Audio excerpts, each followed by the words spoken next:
So I was on a call with one of my investors yesterday, and I was telling him about our project in Guinea and how things are evolving.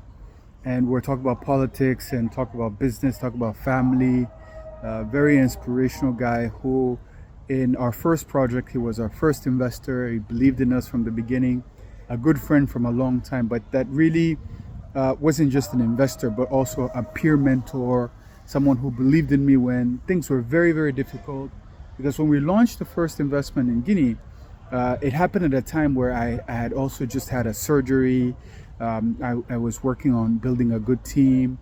I thought I had a good team, and then when I went for surgery, I realized that actually I didn't have a good team because the guys abandoned me when I needed them the most. So I had to rebuild the team, and it was just very difficult. So I was talking with him yesterday, and we were discussing about politics in the U.S. because he's based there.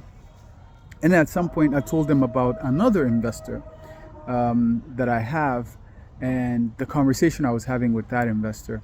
And the reality about that investor is, this is someone who invested in the project after we had already closed the fund in Guinea. And he called and really was very perseverant and consistent that he wanted to be a part of it. And I told him, I said, I'm not raising any more money.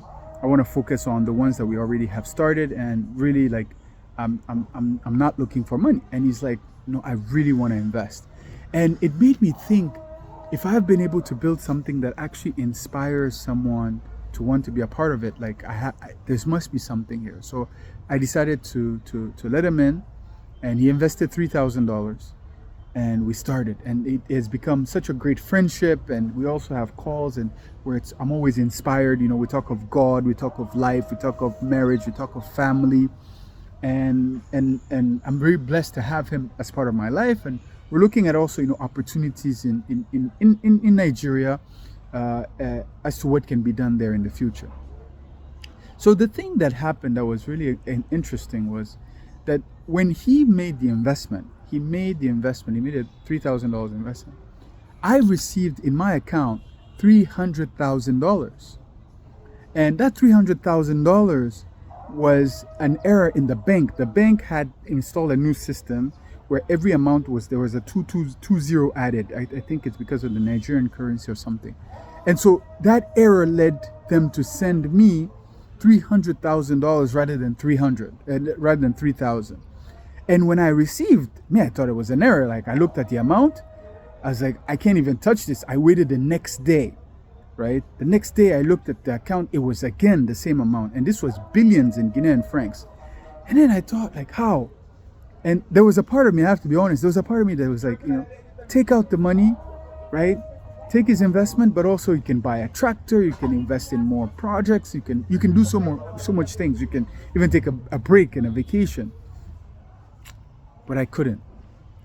Because I felt like if I had done that, I would have lost my credibility. I would have lost the trust of my partners, the bank, because they would come after me at sooner or later. If they found out, they would say, okay, well, you have to pay the money back. Yes, okay, I'll pay it back. Maybe I would have been making money off of it. But just being put in the newspaper, or being ashamed, being put in a situation where I have to, walk back because of some unethical behavior that I did, was something which was hard for me to accept. And so I called the bank in Guinea, but also I knew someone from the bank in Nigeria. I wrote him on WhatsApp and told him, there's this that happened. Then he called me back. I explained to him, and then they solved the issue on their side. It allowed them to actually notice that this was happening, not just on our transfer, but on many other transfers, and which allowed them to solve the problem. But that experience made my relationship with the guy at the bank and my relationship with my investor even closer, because I could have taken the money, right? And no one would have known. I could have, been chopping the money, enjoying the money. They wouldn't have known, but I would have known, and I wouldn't feel comfortable with myself, because, like I was telling the guy yesterday, of what I told the other guy the other day, is that the $3,000 he sent me at a time when he was going through financial challenges, at a time when he's trying to rebuild himself.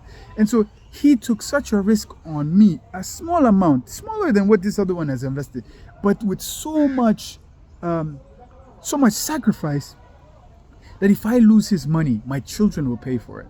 If I play with his money, if I squander his money, my children will pay for it. And so I reminded him that I am doing something that I'm the third generation. My grandfather did the farming, my mother did the farming, I'm doing the farming, I'm taking it global, I'm expanding it, but I'm not going to forget my roots. I'm not forgetting where I'm coming from. Neither will I forget where I'm going, because my children also will come after me.